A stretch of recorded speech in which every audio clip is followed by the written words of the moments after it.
Assalamualaikum warahmatullahi wabarakatuh. Perkenalkan, nama saya Zahrotunisa, NIM 402200096, jurusan Perbankan Syariah D.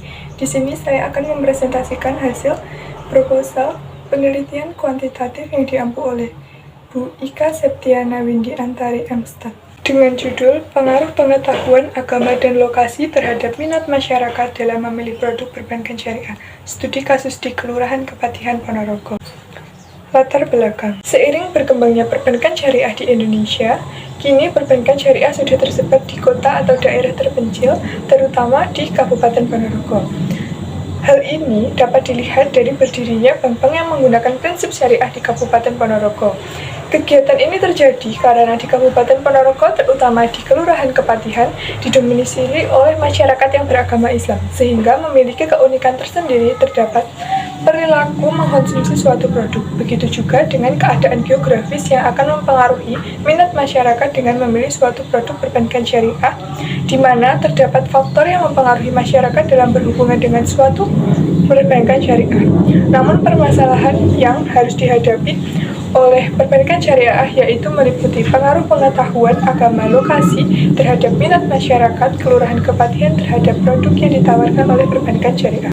Dilatar belakangi dari semua permasalahan di atas, penulis tertarik untuk membahas lebih lanjut mengenai faktor apa saja yang mempengaruhi minat masyarakat dalam memilih produk perbankan syariah di Kelurahan Kepatihan dan bagaimana pengaruh pengetahuan agama dan lokasi terhadap minat masyarakat Kelurahan Kepatihan terhadap produk yang ditawarkan oleh perbankan syariah.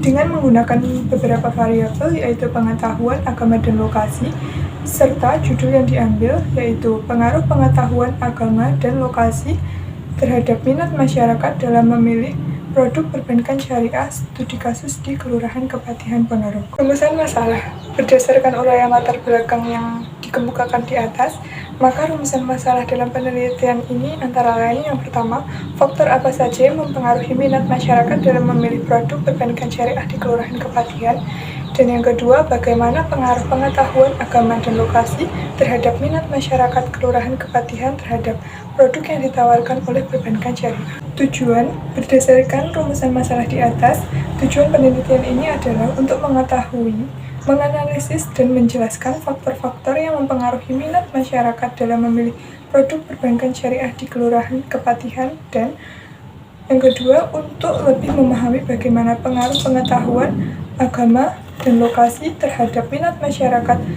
Kelurahan Kepatihan terhadap produk perbankan syariah. Manfaat penelitian yang pertama, manfaat teoritis. Dari penelitian ini diharapkan dapat memberikan sumbangan pemikiran kepada dunia pendidikan dalam merumuskan sesuatu yang lebih baik serta memberikan wawasan tentang pentingnya pemahaman produk perbankan syariah khususnya dalam dunia perbankan syariah. Yang kedua, manfaat praktis bagi akademis. Penulis berharap penelitian ini dapat digunakan sebagai bahan referensi untuk menambah informasi mengenai hal-hal yang melatar belakangi minat masyarakat dalam memilih produk perbankan syariah. Yang kedua, bagi penulis, penelitian ini dapat digunakan untuk menambah pengalaman di bidang penelitian mengenai faktor yang mempengaruhi minat masyarakat untuk memilih produk perbankan syariah. Dan yang terakhir, bagi bank, hasil penelitian ini dapat digunakan sebagai bahan referensi dan pengetahuan mengenai produk yang diberikan oleh perbankan syariah. Landasan teori. Yang pertama, minat nasabah. Menurut Harlock, 1999, minat merupakan sumber motivasi yang mendorong orang untuk melakukan sesuatu apa yang mereka inginkan bila mereka bebas memilih. Bila melihat sesuatu akan menguntungkan mereka merasa berminat. Sedangkan menurut Kamisa 1997, minat diartikan sebagai kehendak, keinginan, atau kesukaan. Yang kedua, pengetahuan. Pengetahuan adalah sejumlah pengalaman, berbagai macam informasi tentang produk atau jasa tertentu yang dimiliki. Pengetahuan konsumen didefinisikan sebagai semua informasi yang dimiliki konsumen mengenai berbagai macam produk serta pengetahuan lainnya yang terkait dengan informasi yang berhubungan dengan fungsinya sebagai konsumen. Yang ketiga yaitu agama. Agama adalah penghayatan seseorang yang menyangkut simbol keyakinan, nilai, dan perilaku yang didorong oleh kekuatan spiritual, agama dapat digambarkan sebagai adanya konsistensi kepercayaan sebagai unsur. Dan yang terakhir, lokasi. Aspek fisik juga turut membuat serviks menjadi menarik dalam melakukan transaksinya. Dalam kata lain, kondisi fisik di mana jasa dipasarkan yaitu gedung atau lokasi. Objek penelitian pada penelitian ini yaitu pengetahuan agama lokasi terhadap minat masyarakat. Metode penelitian yang pertama, rancangan penelitian. A. Pendekatan. Penelitian diarahkan untuk menunjukkan hubungan antar variabel, memverifikasikan teori, melakukan prediksi, dan generalisasi. Perilaku kuantitatif akan melihat fenomena berdasarkan pada teori yang dimilikinya.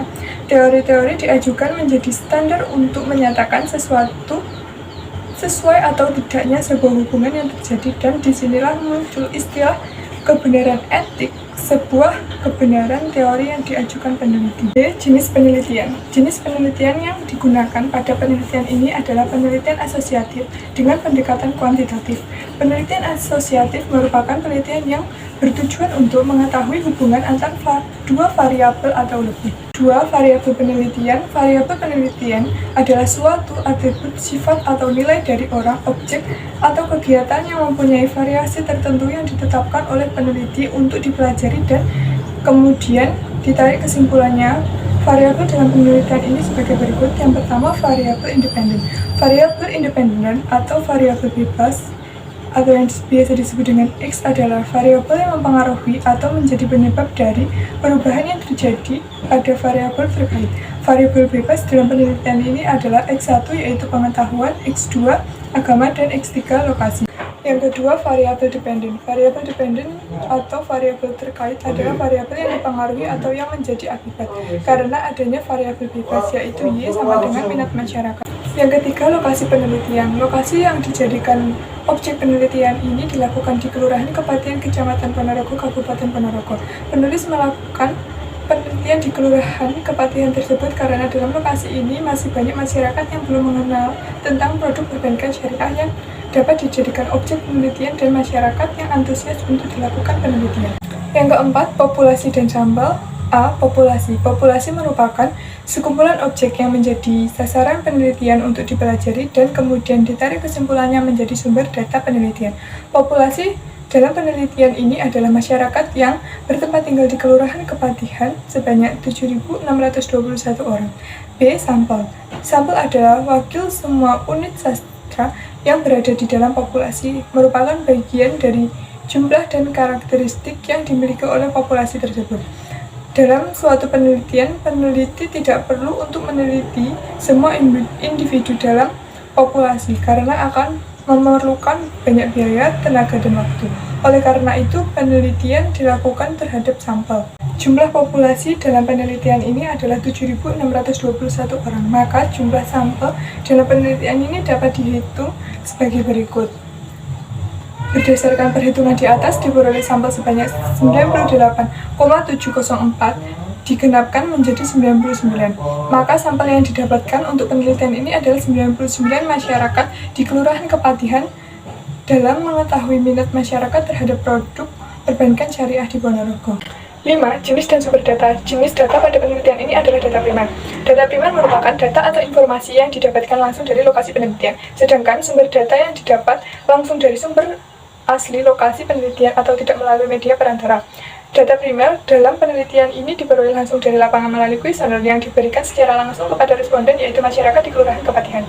6. Metode pengumpulan data. Metode angket atau kuesioner adalah suatu daftar yang berisi rangkaian pernyataan mengenai suatu masalah atau bidang yang akan diteliti. Untuk memperoleh data angket, disebarkan kepada responden atau orang-orang yang menjawab atas pertanyaan yang diajukan untuk kepentingan penelitian, terutama pada penelitian survei. Dalam hal ini, penulis membuat pertanyaan-pertanyaan tertulis kemudian dijawab oleh responden atau sampling, dan bentuk angketnya adalah angket tertutup, yaitu angket yang soal-soalnya menggunakan teknik pilihan ganda atau sudah ada pilihan jawaban sehingga responden tinggal memilih jawaban yang diketahui. 7. Instrumen penelitian adalah alat atau fasilitas yang digunakan oleh peneliti dalam mengumpulkan data penelitian agar pekerjaannya menjadi lebih mudah dan baik. Dalam arti lebih cermat, lengkap, sistematis sehingga lebih mudah untuk diolah. Pedoman angket adalah alat bantu berupa pernyataan yang harus dijawab oleh responden yang digunakan untuk mengetahui skor, kecerdasan emosional, dan motivasi. Penelitian ini menggunakan skala Likert yang digunakan untuk mengukur responden subjektif yang berupa sikap, pendapat, dan persepsi seseorang atau sekelompok kejadian atau gejala sosial ke dalam 5 poin skala dengan interval yang sama. Dalam penelitian ini, peneliti menggunakan 5 alternatif jawaban kepada responden dengan menggunakan skala 1-5 yang dapat dilihat di bawah ini. Alternatif jawaban dan skornya. 8. Validitas dan rehabilitas instrumen. Validitas adalah suatu pengukuran yang menjadikan tingkat-tingkat kevaliditan atau kesahihan ukuran suatu instrumen terhadap konsep yang diteliti. Sebuah instrumen dikatakan valid apabila mampu mengukur apa yang diinginkan. Sebuah instrumen dikatakan valid apabila dapat mengungkap dan data dari variabel yang diteliti secara tepat. Dalam penelitian ini, uji validitas yang digunakan adalah validitas konstruksi yang akan diuji oleh ahli. Sedangkan dengan menggunakan uji rehabilitas mengetahui apakah instrumen rehabil atau tidak reliabilitas menunjukkan jika suatu instrumen secara konsisten memberikan pengukuran yang sama dari variabel yang diuji rehabilitasnya. Pada penelitian ini menggunakan rumus alfa untuk menguji rehabilitas. Instrumen penelitian rumus alfa digunakan untuk mencari rehabilitas instrumen yang skornya bukan 1 dan 0, misalkan angket atau soal berbentuk uraian. 9. Teknik pengolahan dan analisis data. Yang pertama, uji asumsi klasik. Sebelum melakukan analisis regresi linear berganda, maka perlu diujikan asumsi klasik terlebih dahulu. Uji asumsi klasik yang akan digunakan ialah uji normalitas, uji heterokedastisitas, dan uji multikorelalitas dan uji autokorelasi. Yang pertama, uji normalitas. Uji normalitas ini digunakan untuk mengetahui apakah dalam model regresi variabel dependen dan variabel independen saling berdistribusi normal atau tidak. Yang kedua, uji heterokedastisitas menguji terjadinya perbedaan variabel residual suatu periode pengamatan ke periode pengamatan yang lain. Yang ketiga, uji multikolinearitas digunakan untuk mengetahui ada atau tidaknya variabel independen yang memiliki kemiripan antar variabel independen dalam suatu model. Dan yang terakhir, uji autokorelasi bertujuan untuk mengetahui ada tidaknya korelasi antara variabel pengganggu pada variabel tertentu dengan variabel sebelumnya. Yang kedua yaitu analisis regresi linear berganda. Analisis ini digunakan untuk mengetahui pengaruh variabel X terhadap variabel Y. Selain itu, analisis ini juga digunakan untuk mengetahui kebenaran hipotesis.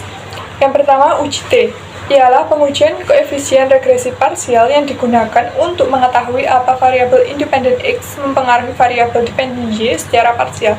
Yang kedua, uji F.